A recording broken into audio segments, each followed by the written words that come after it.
Good afternoon. We have with us today Michael Levy. Levy. Levy, either one. We just went through that. UTEP Athletic Director for Revenue Generation, Deputy Athletic Director for Revenue Generation. Michael, we're going to start off just with a brief bio. Where you started, where you came from, how you got to where you are today. Yeah, thanks for having me, Amy. Born and raised in Fort Worth, Texas, and was a student athlete on the golf team at TCU, which was my first introduction into intercollegiate athletics. And so, right after my time as an undergrad, started working for the athletic department at TCU in their development office. Whatever I could get my hands on and be involved with, and then worked my way up in a couple different positions at TCU before going to the University of Wyoming, where I worked in development as an assistant athletics director role before going to the University of South Florida. Was at the University of South Florida, focused on overseeing our major gifts for athletics there. Was hired back at TCU. That would have been probably 2018. And then was at TCU for the past almost 6 years in development, and really kind of stepping more into athletics administration as well, working kind of more directly with some of our sports programs in addition to fundraising. And then came to UTEP here.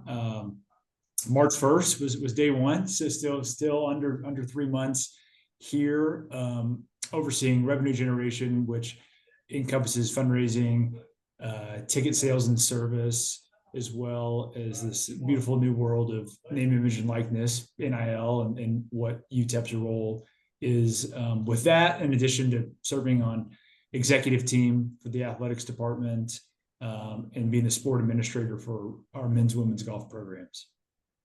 So UTEP's athletic department is not large. Right. When I was there several years ago, I think we had in total 6 or 7 people working in the minor athletic club, which is where you are. Is the structure still that's the same? Is it still about the same size? Because you wear a lot of hats and have a lot of things that you're responsible for. Yes, yeah, for sure. Yeah, we're still lean and mean, no doubt about it. And 7 people is still the head count. Roles and responsibilities might have changed slightly since you were here, but in all intents and purposes, we're doing a lot of the same work, but probably just added some additional responsibilities. So you mentioned the word development several times. The students aren't really clear on what Okay. development is. They think about development as in development of a player, development of an Right. athlete. So the term development, unless you're in the world, is sort of esoteric. Can you describe for us what the word development means within the world of collegiate athletics and the athletic department? Yeah. Thanks for clarifying that. Development, obviously, for the first and foremost, means fundraising. So you're developing assets and resources, but you're also really developing relationships with a lot of times alums, community members. You're growing that relationship with the institution. And so our goal is in the relationship business is to create long-standing, long-lasting relationships that people want to continue to support year after year. And so while we are in the business of raising money, we're really in the business of developing relationships. So in the El Paso area, there's always this common theme in El Paso, which some people aren't aware of. It's the smallest large town you'll ever find. Yeah, I'm finding that out. 860,000 people, 860,000 people swells to 2 million on any given weekend. Yes. So how are you finding that? Are you finding that I know that El Paso is more relationship driven than transactional driven? Have you found that? And can you explain the difference between a relational issue and a transactional relationship? Yeah, for sure. I felt like, especially I'm still learning and still meeting tons of people, but for every one person I've met 4, right? Because that's how close knit the community is, and I see that as a great opportunity because I feel like I am hopefully somebody that I can earn their trust and they can confide in me, and vice versa. And so that's given me the opportunity to actually meet a lot more people, because people are more willing to make introductions on Mhm. that behalf. But there's definitely a sense in any type of organization, or you look at people's past history with places or what have you.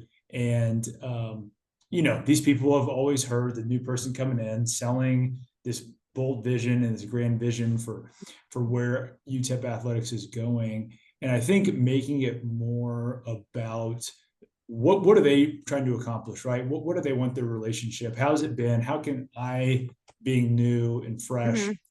I can't control what happened in the past, but what can I control moving Right. forward? Some people have had great relationships in the past, some people haven't. And you really just, you first and foremost want to get on their level, as opposed to me coming in with a pamphlet and saying, hey, here's what you need to support, right? But just because it's my priority. So I think a lot of times we come from these internal meetings where we talk about all these challenges we have and these holes we got to plug, and we're looking for donors to fit into fixing our problem, when you're potentially leaving a lot of money on the table, and you're really not developing that long-term relationship or having that long-term view, as opposed to going and asking Dr. Stell, what are you passionate about, right? Because guess what? We have needs in every single area of our program. So it'd be Mhm. short-sighted for us to start turning down um, people's passion and people's interest. And so I think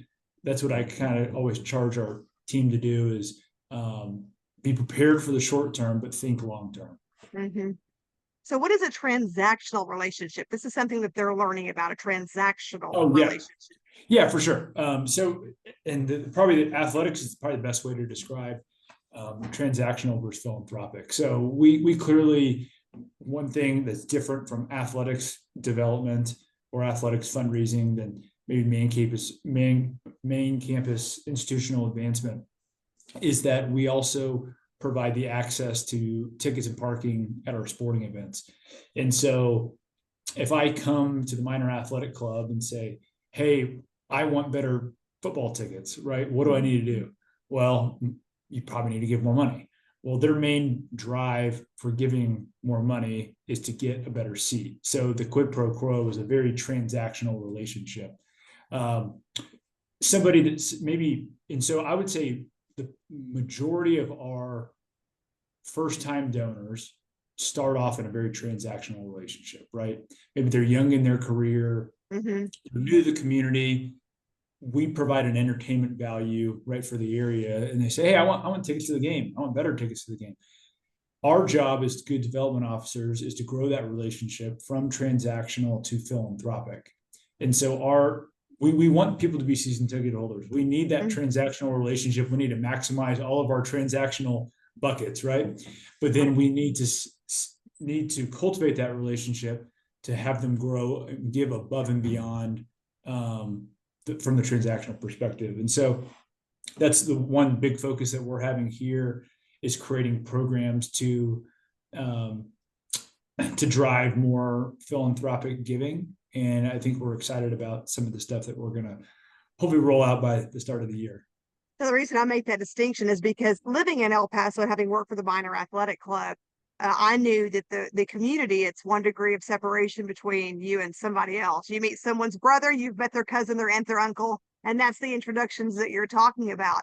But having Yeah. said that, in El Paso, people are plenty happy, some of them with their tickets. They just want to be able to, tailgate Yeah. and be invited to things and be participating, in some of the minor giving opportunities. And so they think, well, I've been tailgating and supporting the minors for 30 years.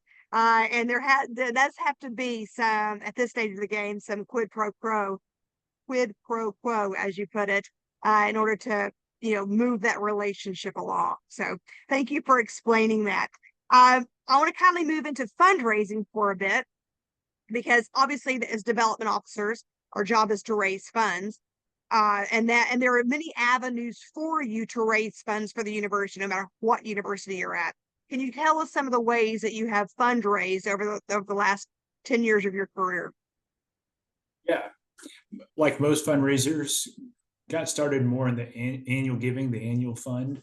And this is the annual trying to get as much unrestricted dollars to the university as possible, that for the most intensive purposes, the athletic department spends on student athlete scholarships. So that's kind of the number one drive from that. There's both transactional and philanthropic giving in your annual fund. And so Mm-hmm. trying to maximize those buckets. Facility projects, the arms race of college athletics, was the calling card, or has been the calling card for the past 20 years. We're seeing a little bit of shift in our industry with a lot of other factors coming in, but been fortunate to have been a part of a couple stadium renovation projects in both football and men's basketball.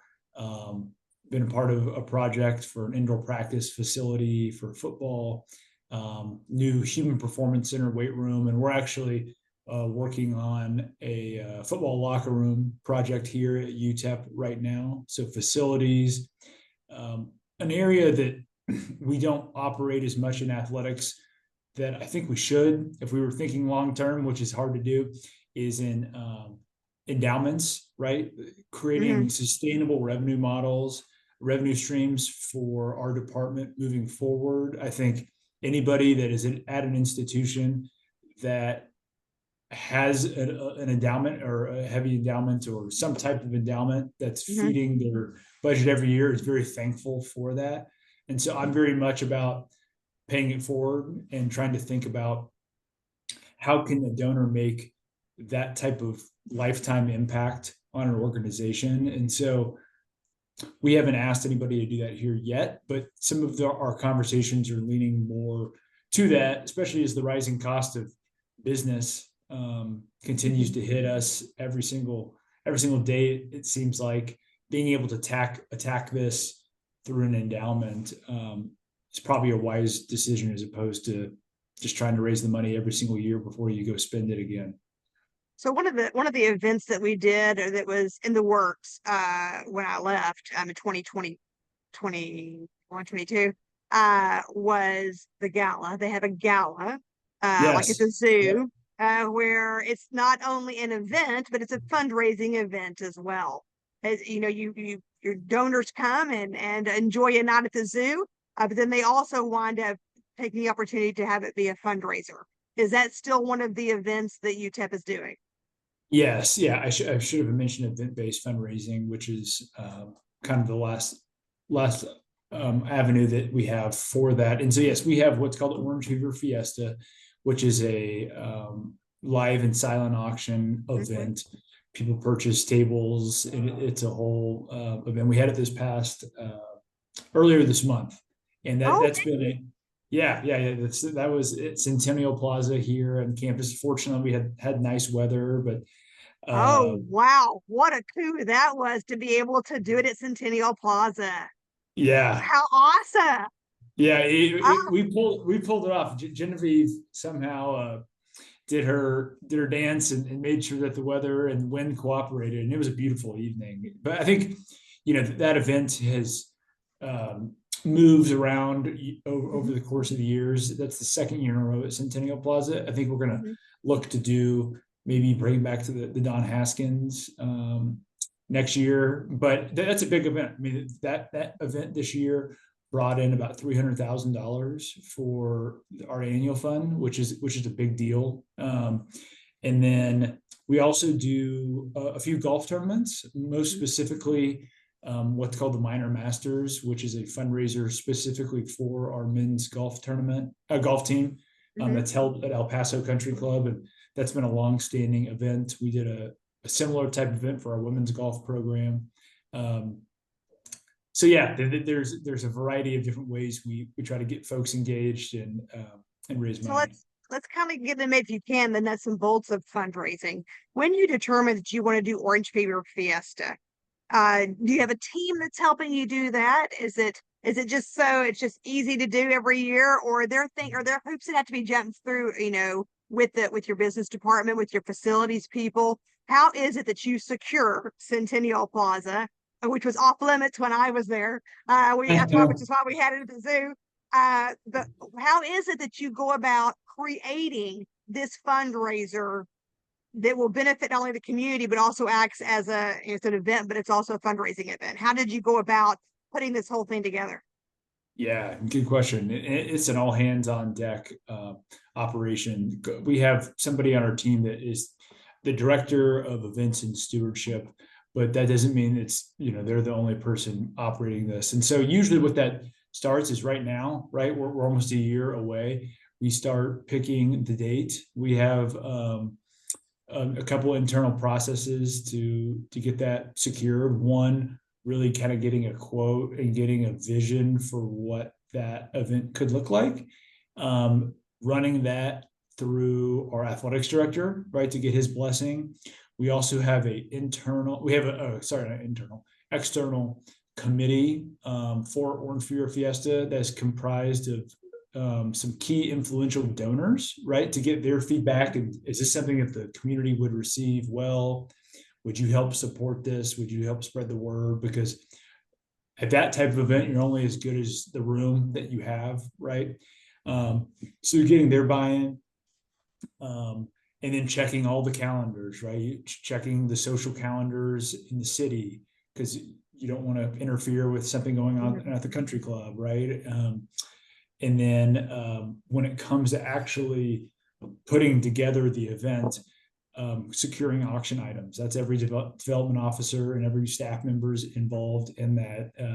When you're at Centennial Plaza, it's a beautiful place, but you have to also create the venue. So our staff was involved in putting out tables and chairs and setting up Logistics and timing, and working with the auctioneer to go through a program of an event and making sure there's head coach involvement. And so it's you need a quarterback, right, to kind of call the plays and to put the people in the right position. But when it comes to execution, it's a team effort for sure. Yeah, I mean, people coming out of college think that they're going to be, or even out of a master's program, think that they're going to be an AD immediately, or think they're going to be in your job immediately without having the experience, and think that perhaps moving chairs and tables might be beneath them. I did it with a master's degree and a PhD. Oh yeah. Moving tables, moving chairs, setting things up, taking things down. With a department the size of yours, it is all hands on deck for everything, and everybody's job overlaps during something like Orange Fever Fiesta. So yeah, we had not to go too far off topic, but we had we changed from a Nike school to an Adidas school. So we had an excess, a huge equipment sale. Dan actually made an appearance, but we had like 15,000 Nike items that everything must go type sale. Mm-hmm. And you have the athletics director afterwards boxing up inventory and taping up boxes. And I mean, it was, we raised, but that storage room at the stadium was cleaned out. Yeah, almost. But I remember rolling shirts and putting them in the cubby holes and the boxes and labeling everything. So if you saw boxes labeled, that was me. Yeah. Thank you. You made our job a little easier. But yeah, there is some glamour to some of the events, but most of it's rolling up your sleeves and pitching in how you can. So the one thing you did mention was stewardship, the purpose of stewardship, and a donor. What do you call a donor? What do I call a donor? Yeah, it's for you. Is it anybody who gives money to the university in any capacity, or when someone says donor to you, do you hear a certain level in your head that's a donor? Yeah, I think a donor is anybody who makes an investment in our department. And so not everybody's the same, right? We have people that give their time, right? And they give their effort to our department as volunteers. I feel like that's a significant investment, and we're better because of those people. We have people that obviously can give $1 million gift to put their name on a building. And that's a level of investment. And so we really, one challenge of our business is they see the numbers of our budgets, or they see the amount of money it's going to take to raise for a project. And as soon as we start degrading and belittling, somebody's ability to give $50 to an organization, why would they have any incentive or motive to do that? And so I think it's very every touch point we have with season ticket holders, we need to treat them like investors of our organization and team owners, because Which those are could the have been in the form of people. stewardship, right? Right. Yeah. Stewardship. Yeah. Yeah.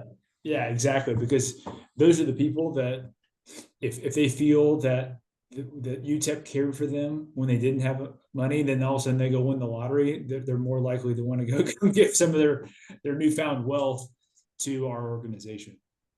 Awesome. Let me see. Are you using right now any fundraising platforms? Is Um, the Mac actually using a fundraising platform right now? we are. Yep. We're part of the institutional advancement donor CRM, which is Blackbod is the Yeah, name of familiar. the bank. Yeah. Yeah. So that's All the fun actions stuff. that you have to put in, all the Yeah. yeah. Contact reports and proposals and yep. And so in your business, when you visit with donors, you're visiting with them at games, you're visiting with them at events. It's more than just calling someone on the phone or taking someone to lunch.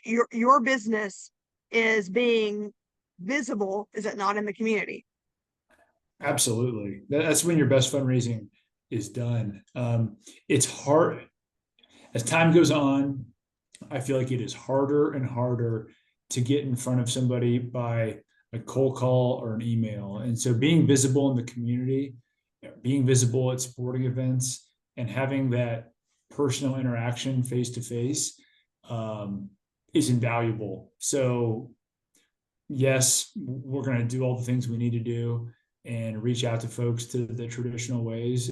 But the more time we can spend out of the office usually leads to great things. Awesome. I wanted to back up one thing and attack one more thing. We talked about, how you go about doing an event, planning an event in the office, and I made reference to the business agent, the facilities people, and Danny and whoever else is running the offices. Are you able just to whip out a checkbook and write a check if you're doing an event, or are there processes that you have to go to before you spend Mac money? Yeah, good question. There's definitely processes. I don't have a blank check. We do probably the only thing that we have the luxury to just spend, not at will, but at our discretion would be donor entertainment, right? If we're taking somebody to lunch, or we have like we can we have a credit card or something we can do for that. Donor cultivation. Right. But any event needs to be submitted for approval, and usually requires an invoice so that there can be a purchase order sent over to our organization. I'm finding in the Texas state system, there's even some additional steps than when I was at a private institution like TCU. And Right.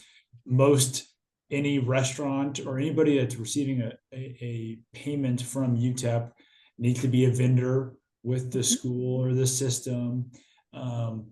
So I basically just, I don't even, there are probably exceptions that I go through, but the business office will be involved in every single decision that So then it's easier just to give that to Genevieve and let her go figure it out.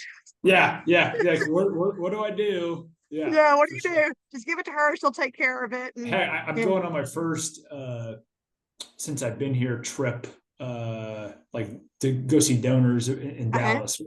We're headed out on Thursday with our new head football coach, and I didn't realize you have to get like a TA, like a travel advisory, and all Yep. these new things. So Yeah, yes, working within the UT system. I mean, some things have to go all the way to purchasing or all the way to yeah, UT Austin before you can spend your money.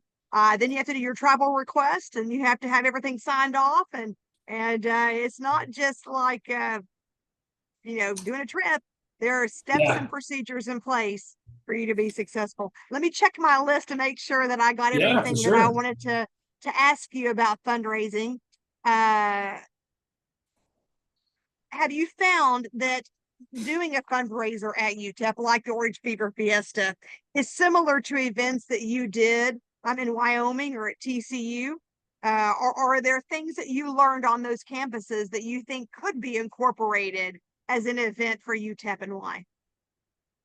Yeah, great question. I think it's really important, and I'll always be doing this, but I feel like it's very important while you have ideas and you know things that have worked at other institutions to not come in and say, "Hey, we're going to do it. We're going to do this because I've done it somewhere else and I know it's successful." You really need to learn the community, the university, and the people, the history, why decisions were done in the past before you go into action on any changes you want to do. There might be some low hanging fruit that you can implement just by like cleaning up some processes and procedures, but in terms of large sweeping changes, I think I would give the advice of really having caution going into that. So I've used that process here, right? Frankly, an event like Orange Fever Fiesta would probably not have been that successful at TCU, but it works here, right? At the University of Wyoming, we had what was called the Cowboy Joe Club Golf Series, where we had 13 golf tournaments, all in the span of 8 weeks, all across the state. I was like, "What are you talking about? That wouldn't work here. That wouldn't work there, but it works there because they're the only foreign-year institution in the state." So you need to learn about what resonates well in your community. And while UTEP has alums all over the country and all over the world, winning El Paso is definitely the best thing, the most time you can spend here. So making an impact in the community, because this is a unique place as well, because we rely a lot on community support from non-alums, right? There's a lot of Right. people that Isn't did that not come. amazing? Oh, it's crazy. I mean, Yeah. yes, most of our best donors didn't go to school here. And so that's completely different from where I was at TCU. So, you really got to learn where you're at and what makes every place special, and try to present programming and, really, um, continue to raise the bar to make sure Right. people are stretching and giving into new programs. Awesome. Thank you so much. We appreciate it.